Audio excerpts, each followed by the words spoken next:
Hi, good afternoon. This is Viviana Loera, Coordinator of Parent Engagement at Napa Valley Unified School District. Hola, buenas tardes. Habla Viviana Loera, Coordinadora de Enlaces de Padre en el Distrito Unificado, invitándolos en abril on April 29th. We will be talking about working together, collaboration, not confrontation. De ahí el 29 de abril vamos a platicar del tema de trabajando juntos, colaboración y no confrontación. The sessions will be bilingual. Las sesiones van a ser bilingües, English and Spanish, Spanish to English, inglés a español, español a inglés.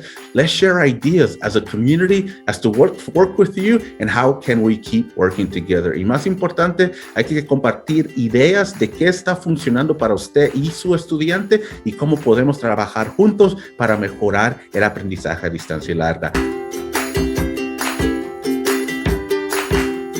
We're going to go ahead and offer these classes virtually, though they will be bilingual sessions from 6 p.m. to 7:15.